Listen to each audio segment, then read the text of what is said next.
The United States military began major combat operations in Iran.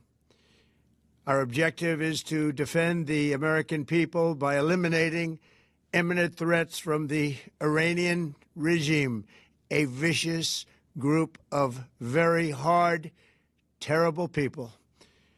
Its menacing activities directly endanger the United States, our troops, our bases overseas, and our allies throughout the world.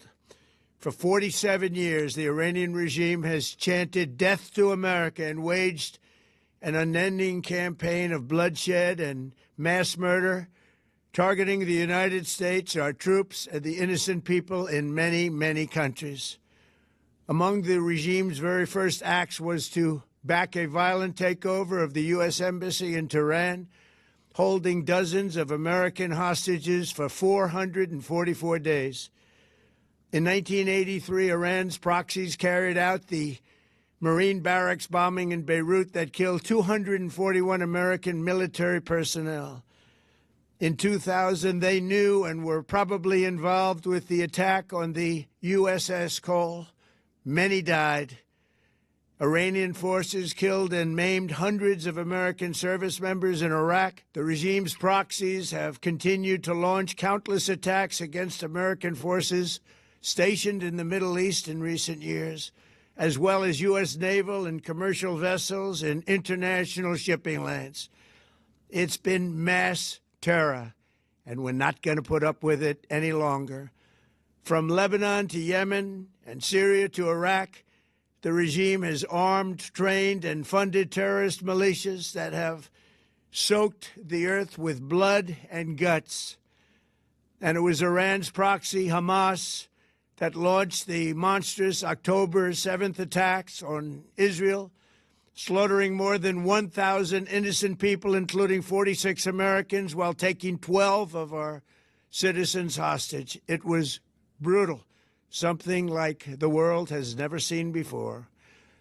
Iran is the world's #1 state sponsor of terror and just recently killed tens of thousands of its own citizens on the street as they protested. It has always been the policy of the United States, in particular, my administration, that this terrorist regime can never have a nuclear weapon. I'll say it again. They can never have a nuclear weapon. That is why in Operation Midnight Hammer last June, we obliterated the regime's nuclear program at Fordow, Natanz, and Isfahan. After that attack, we warned them never to resume their malicious pursuit of nuclear weapons, and we sought repeatedly to make a deal. We tried. They wanted to do it. They didn't want to do it. Again, they wanted to do it. They didn't want to do it. They didn't know what was happening. They just wanted to practice evil. But Iran refused, just as it has for decades and decades. They've rejected every opportunity to renounce their nuclear ambitions, and we can't take it anymore. Instead, they attempted to rebuild their nuclear program and to continue developing long-range missiles that can now threaten our very good friends and allies in Europe, our troops stationed overseas, and could soon reach the American homeland. Just imagine how emboldened this regime would be if they ever had and actually were armed with nuclear weapons as a means to deliver their message.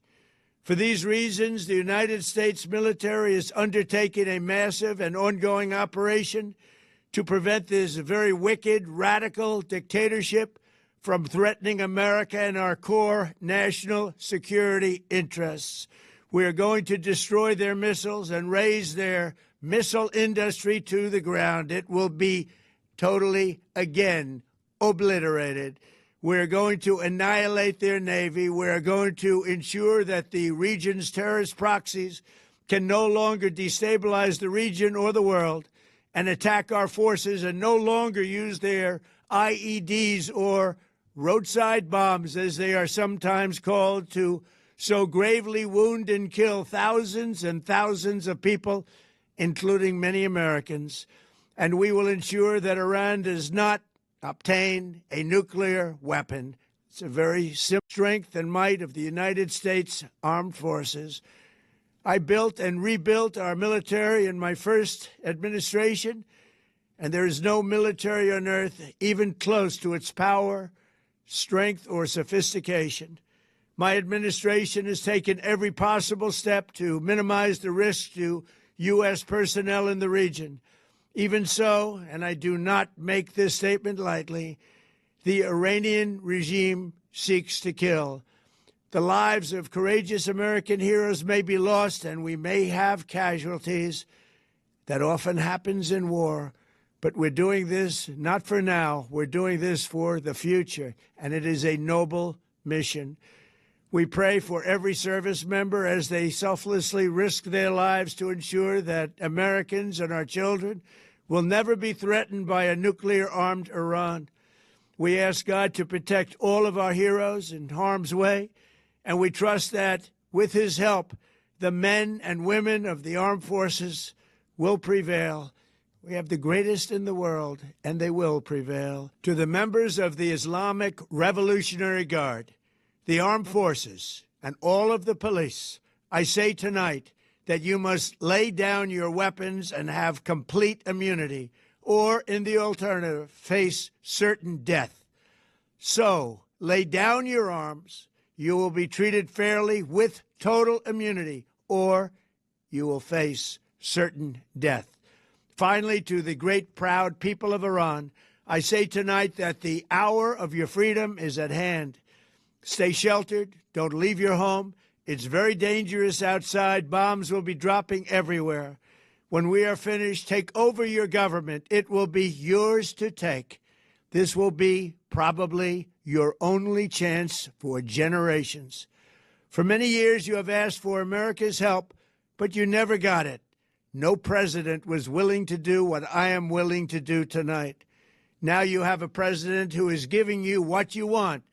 So let's see how you respond.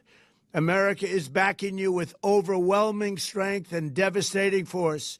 Now is the time to seize control of your destiny and to unleash the prosperous and glorious future that is close within your reach. This is the moment for action. Do not let it pass. May God bless the brave men and women of America's armed forces. May God bless the United States of America. May God bless you all. Thank you.